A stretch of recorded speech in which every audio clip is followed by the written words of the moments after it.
The Grow My Cleaning Company podcast helps owners of cleaning companies just like you to grow your company and yourself so you can make more money and finally get the time and money freedom that probably got you into this business.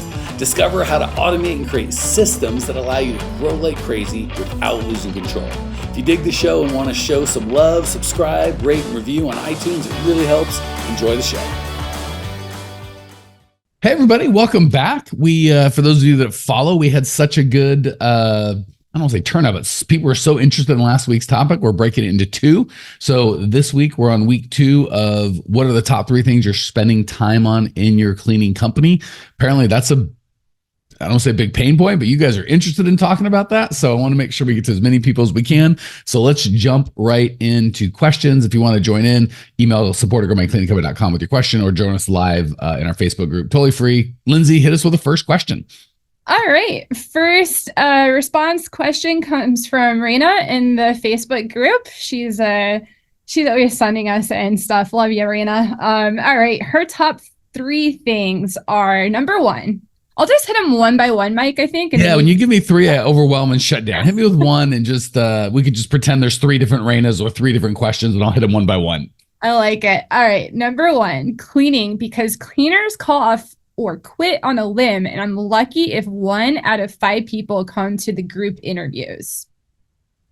So, yeah, I mean, cleaning is probably the most obvious answer.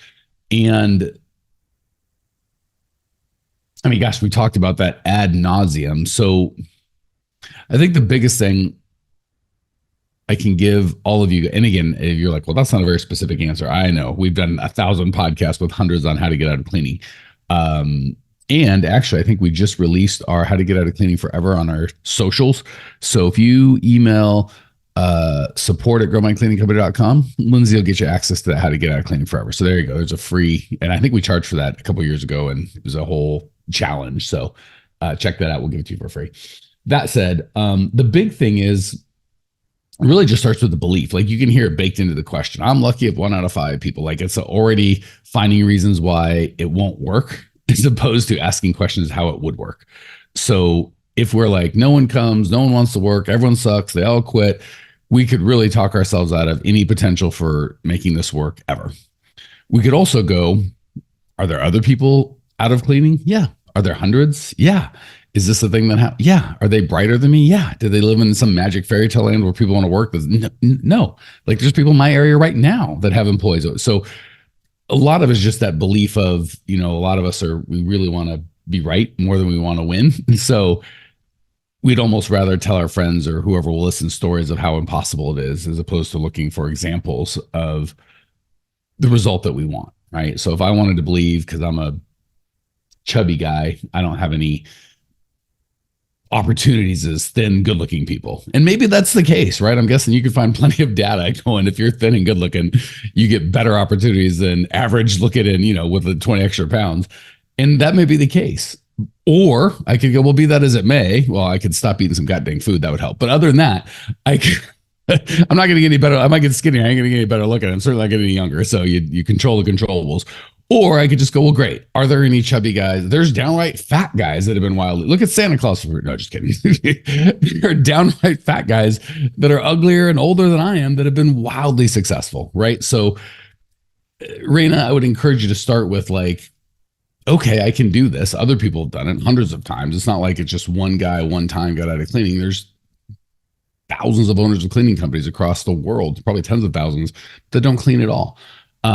So really, that's just a belief system. And again, it's like, I'm lucky if 1 to 5 people come to the group interviews. Well, we've got hundreds of people out of cleaning, coaching 1 in 10 people coming out of group interviews. Like, great. Well, then just have 60 people to come to the interview to hire 1. Great. And if you need 10, well, then let's just get 600 applicants. Like if you have a problem that requires money and you have money, you ain't got a problem. So I would encourage you to shift your focus and ask questions that are going to get you the result that you want. But yeah, if you're cleaning, there's no reason Cleaning Nation. That's the other thing I hear. I want to get out of cleaning, maybe 6 months or a year or 2 from now. It's like, okay, well then let's start trying to solve that problem a year from now, right? But if you want out now, there's no reason with the right systems and processes, you can't be done cleaning in just a couple months. Okay, let's hit number 2. Yeah, we kind of touched on it, but group interviews, no one shows up half the time. I don't have anyone else to do them either right now. Yeah, well, that's crazy talk. So I don't have time to do group interviews because I'm cleaning. Well, at some point, you're going to have to give up something. I mean, a group hour takes a group hour. A group interview takes an hour. So no offense, if you're getting paid $100 an hour, which I'm guessing you're getting paid less, then you just don't make that $100. Like, or you work a little longer. Like at some point, something's going to have to give. So make time to do a group interview. And again, no one shows up half the time. Well, how many applicants do you have, right? If you're getting 1 in 5 and you have 6 applicants, yeah, no one might show up. But if you have 50 applicants, the likelihood 10 people are going to show up is pretty high. Worst case, you get 3 or 4, all of it worthwhile. And you only need 1 person to get you out of cleaning, or 2 people if you're cleaning as much as 2 people. So again, embedded in the questions are kind of the hopelessness of I can't get it. That's the thing that we need to fix is no, this can be done, right? So if no one shows up half the time, we'll have twice as many interviews or have 10 times as many applicants. Super solvable. And not having anyone else to do them is, or I don't have time to do them right now. It's like, well, that's just poor, you don't, chicken and the egg. That's like me saying, I don't have time. Yeah, it's just a self-fulfilling prophecy, right? I'm too busy cleaning, so I don't have time to hire anyone. That's like me going, I'm too busy working, so I don't have time to date. But no one wants to date me because I don't make enough money. Like at some point, you just have to draw a line and make a decision of I'm gonna figure my way. All right. Do we have a third question from? All right. And by the way, Raina, love you so much. Not trying to beat on you. The questions are making me sad. Like I hear a beat down attitude. And again, Henry Ford's famous for saying a lot of things, but my favorite is if you think you can or you think you can't, you're right. So there's a lot of I think I can't, and let me justify this. But again, having done this for a decade and helped hundreds and hundreds of people out of cleaning, there's just no one that's ever going to convince me they can't, only that they won't. So that's it. What's question number 3? All the admin tasks, because I can't afford anyone else right now or have time to train someone on them if I did. Yeah. So again, I can't really get into that because quote unquote, all the admin tasks is not a very specific, like, I don't know what that means. Is that answering the phones? Is that doing billing? Each one of those would have a different answer. So again, we've got systems and process for all that stuff. Yeah. So that's a tough one. We can't, that'd be like, what are you doing in your cleaning business? A bunch of administrative work. Well, if we could be a little more specific as to what administrative work is, I could give a little more specific of an answer. All right. Who's next? Next, we have Lori, who's one of our grads, actually. So shout out to Lori. She said, number 1, following up on leads. That's a great question. Mm-hmm. So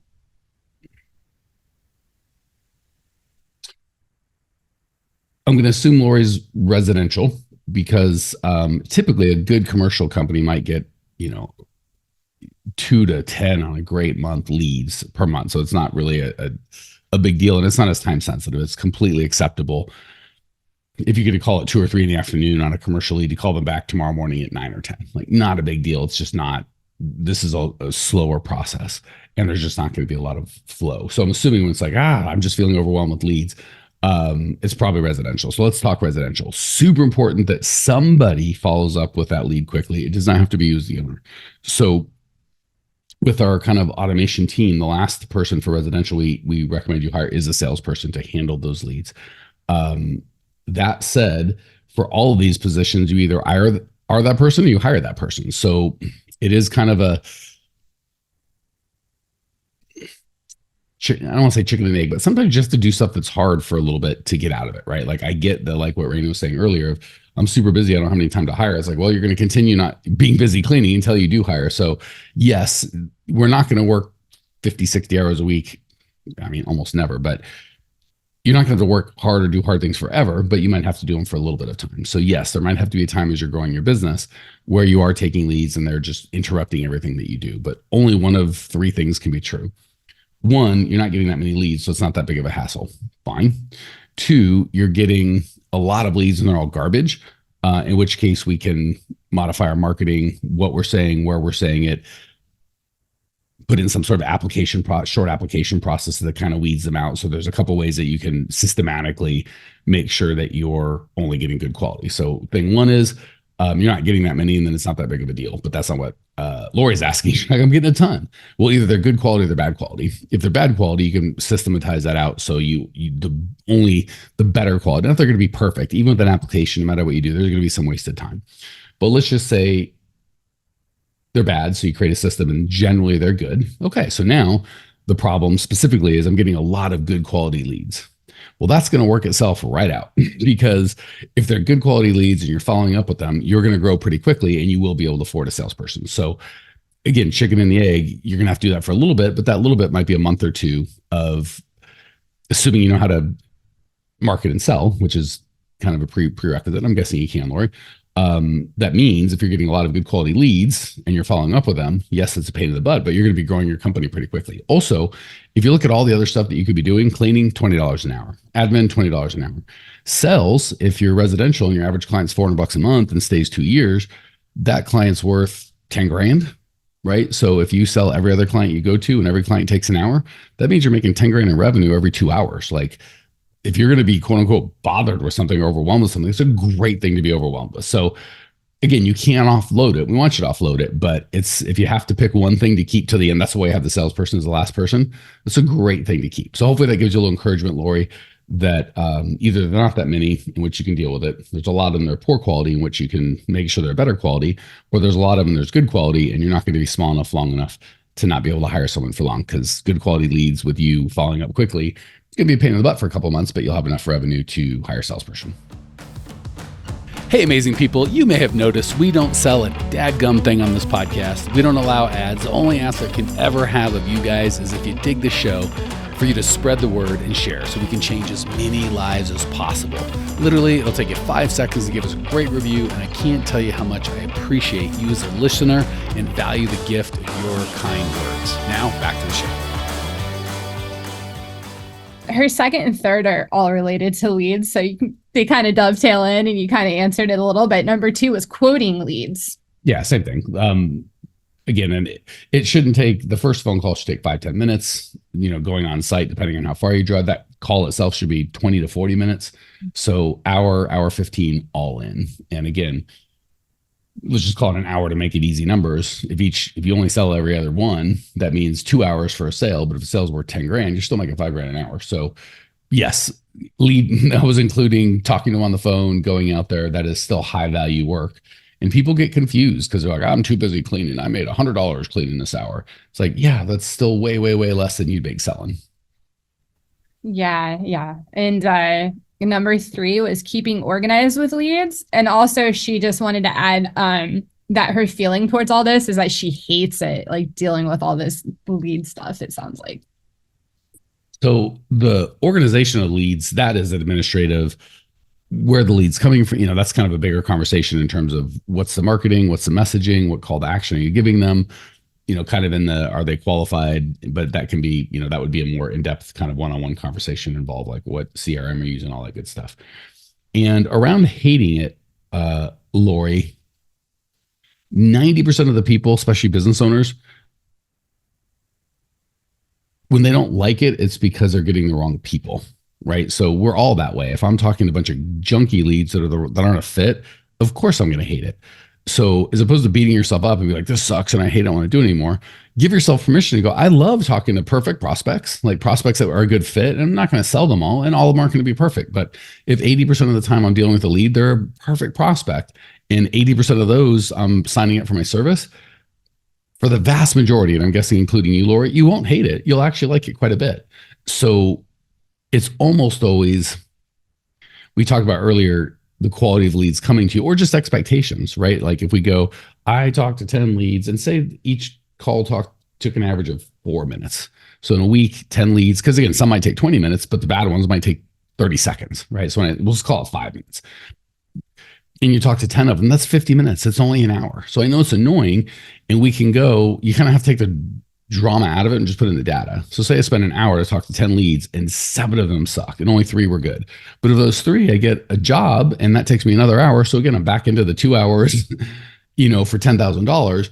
We just get these expectations, I think, a lot of times because most of you guys start growing your business with repeat referrals, which is a great lead source, but it's not scalable, right? So you're used to that where they're all amazing, and then you kind of talk to cold traffic, like these all suck. And it's like, well, again, if you're going with your feelings that are going to lie to you all the time, yeah, I guess it could suck. But if you just do the math, you'll feel a little better, Lori. Like, well, wait a second. I took 10 calls and 7 sucked, and I only got 1 new customer. Again, that's one way to look at it, to make yourself feel miserable. Another way to look at it is I got 10 calls. It only took me an hour to field them all. One of them turned into a client that took another hour. I added $5,000 a year to my revenue and I got a perfect prospect. So it really, a lot of it depends on how you choose to frame it in your mind. That said, that's for the vast majority of people. There are 10% of the world that really, really hate sales. They hate talking to other people. They're just introverts. And again, a lot of you are like, I'm the one that hates sales. You don't hate sales. You hate pushy salespeople that have made you feel bad about yourself and try to convince you to do something you don't want to do. And if you think that's your job as a salesperson, of course you're going to hate it. That is not your job as a salesperson. Your job as a salesperson is to help them get clarity. And if you know that you can help them solve their problem, then you try and help them solve their problem. So with that definition of sales, which is not only, I think, accurate, but more effective than high pressure, most 90+% of the people are like, oh, well, if that, I thought sales was being pushy and trying to get money and trying to get the most money, whether they're fit or not, and bully people. Like, of course, no, I don't want to do that. I'm a pretty good salesperson. I don't want to do that. But if you're like, if you want to find people that have a pain that you can solve and then help them solve it, make their life better, I'm like, oh, I can do that all day. So properly define sales, unless you're just a complete introvert, and then you don't really hate sales, you hate people, right? I don't want to converse with other humans. That can be a little tougher to be a business owner. Everything that's going to get done in business is going to require people. And you're just going to have to either do it while you hate it or hire a salesperson early. But the problem is that salesperson is going to be a person. You're going to have to talk to him or her. So yes, if you're just that introvert and you want to be a business owner, at some point, you're going to have some partner or some ability to talk to other humans. All right. That was kind of a bit of a long one. Anything I'm missing, Lindsay, or anything you want to add or ask on behalf of Cleaning Nation? No, I just wanted to add, what's that quote? I forget who said it, but they're always like, facts, not feelings. Like, yeah, I love that. I wish that who was is that? Or data, not feelings. Those are some. I like drama, not data, or follow the data, not the drama. And I like facts, not feelings. Don't try and mix your metaphors. You got to stick with the D's or the F's. You can't have a D with an F. It just doesn't work. I will give, for those very small percentage of their introverts, I'll give you my one introverted joke. So, or my, how do you tell if an accountant is an introvert or an extrovert? And the answer is, if the accountant's an introvert, he's going to stare at his shoes when he talks to you. But if he's an extroverted accountant, he'll stare at your shoes while he talks to you. So there you go, introverts or accountants. We got them all. Wow. Feel free to put that in your pipe and smoke it. All right. I could do 17 more terrible dad jokes, or we could probably do a question. I'll let you use your better judgment, Lindsay. As much as I appreciate dad jokes, we're going to move on for Cleaning Nation's sake. That's a good choice. Cleaning Nation thanks you. I thank you because I was bluffing about the 17 dad jokes. I was going to be very impressed. Chosen well. All right. Next, we have James from the Facebook group. His top three, well, we'll go number one. Again, it was following leads. So, okay, I think hopefully we've covered that. I don't want to beat a dead lead horse. So let's just keep moving on. Yeah. Number two, doing quality checks. We haven't hit on this yet. That's a great one. So here's the beautiful things. A lot of times there's things that just don't need to be done that we do because it's a habit or we think we have to do. Following up on leads quickly and quality checks are not those. Those are important things. So because you guys' questions are so good, a lot of the questions we're asking are things that you should be doing, but I want to, because I don't think, just in case nobody asks something that they could just stop doing, I want to make sure a lot of times you could just be like, I just won't do that. Or I'll do it way less frequently, like email. If you tell people I respond to email once a week or twice a week, then you can and again, you're not stopping doing it at all, but you're stopping doing it 5 or 6 days a week, which is a big deal. So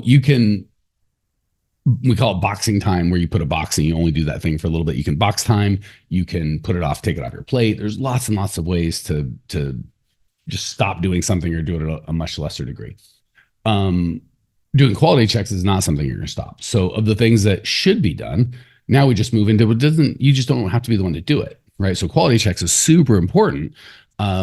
Most of what makes us feel that we have to do it is some belief that we have to control everything. We have to be in the middle of it. It's more of an emotional need that we're trying to fill for ourselves than an actual need that the business has. So quality checks, important.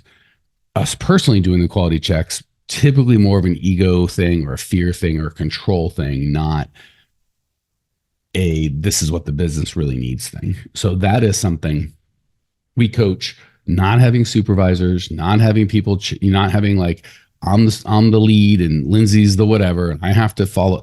everybody's a lead, right? If I'm going to pay you to do a job, I'm going to expect you and hold you accountable to doing the job. So if I have to pay Lindsay to watch me, like she's the lead and I'm whatever, and I have to pay her to come check my work, why do we need me? Why don't we just have Lindsay do the job? Like, and I'm not saying no one ever checks ever, but I'm just saying on a day-to-day basis, everyone should be expecting I check my own work and I check my partner's work, and I'm I'm 100% responsible for everything that my team does. So it wouldn't be like, well, Lindsay's job is the bathroom. No. I own it. So off the bat, you have to have cleaners that have an ownership mentality. I'm on the job. I put my name on it. Even if I'm with a partner, before I leave this job, the whole goddamn house is going to look good, or the whole goddamn building's look good. Even if I wasn't doing the vacuuming, I'm checking the vacuuming. So that is a culture thing, not a systems thing, right? If you have people that don't give a crap about their name, their commitment, doing a good job, you can have all the systems you want, it ain't gonna work. But when you hire and have a culture of people like high integrity, high say-do ratio, high keeping their word, high pride in work, ownership of work, not that you shouldn't have systems, but the systems become a bonus. And if you don't have that culture, the systems aren't going to do anything. So all that to say, James, the cleaners should be checking on each other's work. So before they leave, they should all be checking. And then we, and your scheduler can kind of put this on the schedule. There's a whole process that I'm not going to get into on this particular right now, but high level, every cleaning team should check at least one other job at least once a week. You can do more, you can get fancier, there's other more specific ways to do it, but that would be the minimum. And all of them should be using some sort of a checklist, online or paper, for every job. And then the team that checks the job should use that same exact checklist. There's not a different fancy checklist, it's the same checklist.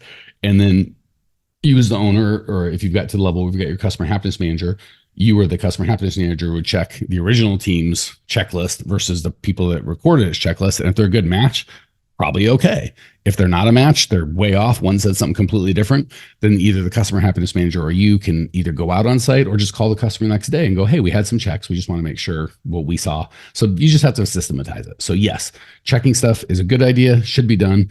No, you as the owner should not be doing that. Okay, I think James had one more and we'll probably have to cut it. Yeah, he had one more, but we kind of covered it. It's doing walkthroughs for new prospects. Okay, so that would be same thing with leads. Mm-hmm. Yeah. Okay, so the big thing, because it seems like there's a theme coming through with like leads and that wasting a lot of time. I think the big concept I want to give you guys is understanding the difference between leveraged and unleveraged time. So when I clean a toilet or do some vacuuming, that toilet and vacuum just going to need to be done tomorrow or the next day or the next week. It is completely unleveraged. It is one-to-one. I get paid once to do this job once. And then if I want to get paid again in the future, I got to go do the job again. Creating new customers, that's why we love, that's why we don't coach move in, move out, one-time cleans, construction cleanup, post-construction, any of that garbage, because it's unleveraged. I got to sell it and then I get that job. And then if I want another job, I got to go sell it again. The beautiful thing about recurring work and sales for recurring work and doing walkthroughs for recurring work is you do it once and you get paid indefinitely. So I think we don't see the difference between, even if I got paid $400 an hour for cleaning, which I know we think we do. I did a job and it took me 4 hours. I got 500. Yeah, okay, but you're not talking about getting the equipment and billing them and going down there and selling it and like bidding it and all the risk. And you have to go get the material. Like there's a bunch associated with it. It's the same thing with, use the example of being on stage. If you get paid $10,000 for a keynote, you're like, I made $10,000 an hour. It's like, yeah, but it took you 40 hours to sell the gig and travel out there and get in the thing and talk with the people and blah, blah, blah, blah, blah. So you gotta count properly. And the way you count properly is how many hours did I work this week and how much money did I physically take out? You start doing, and then you divide one by the other, you get a real hourly rate. And I promise you, it ain't the $100 an hour you think. So leveraged work is good to be doing, right? So same with checking on stuff, not leveraged. You check it now, you're gonna have to check them again and again and again and again. So I just want to encourage you guys that are doing the sales and the marketing, make sure you're doing it effectively, right? If you have to go on 10 sales calls to get one job, you're doing a potentially leveraged thing, but you're doing it poorly. If you do it well, you sell one job and they stay for a year, 2 years, 5 years, 10 years. Holy crap. That's a great use of your time. So we just want to make a big distinction between leveraged things, I do it once and get paid forever, and unleveraged things, I do it once and I get paid once. Do we have more? Or are we good? I think we're good, Mike. Yeah. All right, I felt a little preachy. That's one thing I hate. I won't get to talk to Lindsay, who's always super supportive. So Lori, James, Raina, love you guys. So appreciate the questions. If you hear any frustrations in my voice, it's just because I'm frustrated. I can't talk with you and get a little more detailed, and just sadness hearing you guys feeling overwhelmed. And I know you can get some help. So if you guys do need help, support at growmycleaningcompany.com. If you have a question you want to add, support at growmycleaningcompany.com. Anything for next week? Any questions that you're looking for specifically, Lindsay, or anything to add before we call it? No, I'll brainstorm something good before then. All right, beautiful. And then I think, just email support at growmycleaningcompany if you need anything. Thanks, Clean Nation. Hopefully that helped get you working on better stuff, higher stuff, stuff that you love, and not wasting so much time. Until next week, we'll see you there. Well, here we are, the end of the podcast, and you made it. Great job. I've got a little bonus for you for sticking through with me. But like I mentioned before, if you got value out of this podcast and you want to show a little love, subscribe, rate, and review on iTunes, Spotify, wherever the heck you're listening to this thing. Share with a friend, share the love. And as a special thank you for those of you that stuck with me to the end, how about I give you my personal phone number so we can text? It's a great way for me to get to know you, your business, your goals personally. So shoot me a text now, 602-932-6431. That's 602-932-6431. I am the only one who responds to these texts, and I will personally respond to everyone I possibly can as long as this number is manned. Don't know how long we're going to keep this at the end of the podcast, so grab it now, 602-932-6431. Give me a text, say hey, can't wait to meet you.